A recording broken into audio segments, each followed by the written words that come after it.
So let me ask you one last question, Mike. And I'm gonna put you on the hot seat here.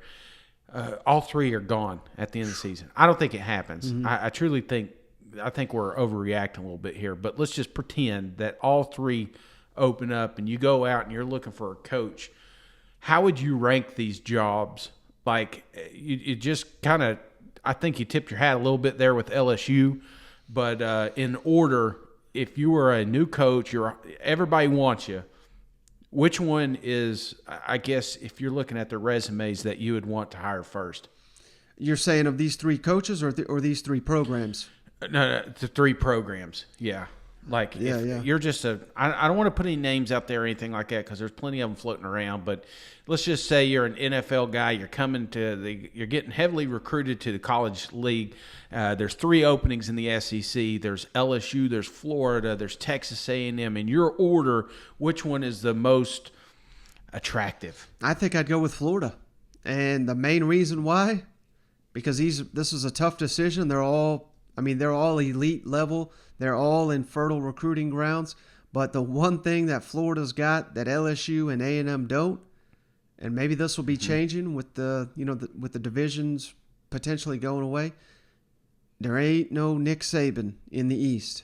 And I really do think, until he's out of there or until Alabama takes a step back, hell, Coach O's won a national championship 2 years ago. People are fired up. Yeah. If, let's say, Jimbo and the Aggies get destroyed on Saturday against Alabama, there are going to be upset fans once again. So I realize Georgia's in the East, but I think Florida's proven historically they can compete with them.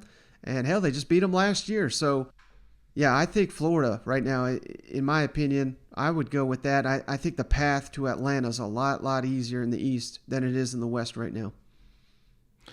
One last question, Mike, before we get on. Now, I do want to ask you about all this is going on in my head here. I feel like Dan isn't at his dream job. I don't know if that's your take on it, but I just feel like this, with the rumors of the NFL and everything like that. Do you see Dan in Gainesville in 4 years?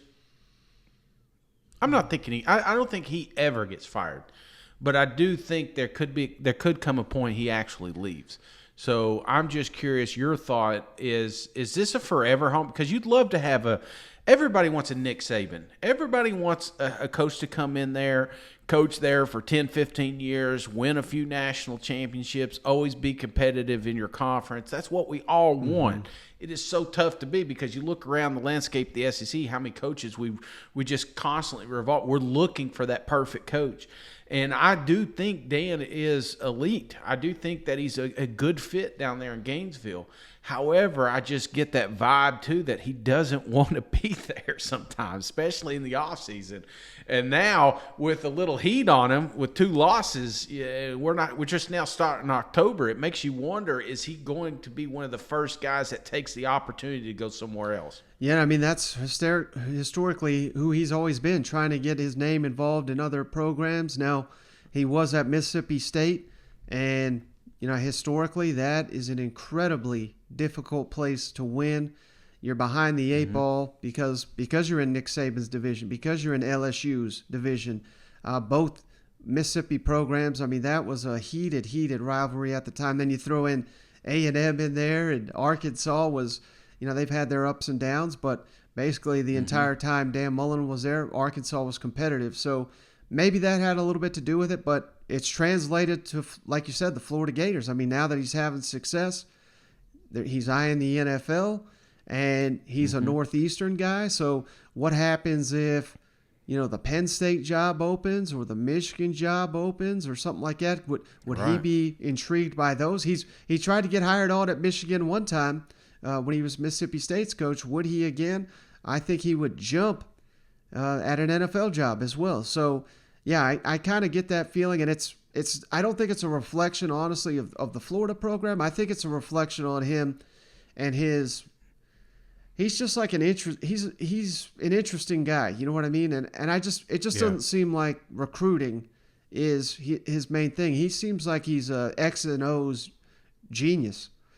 And that suits NFL better. And maybe that suits Big Ten better. I don't know. But Hell, I certainly wouldn't want to run him off if I'm the Gators, because I know things are bad this week and it's doom and gloom and all that, but I really think he's one of the top 10, if not top 5 head coaches in college football right now. All right. Interview's over, Mike.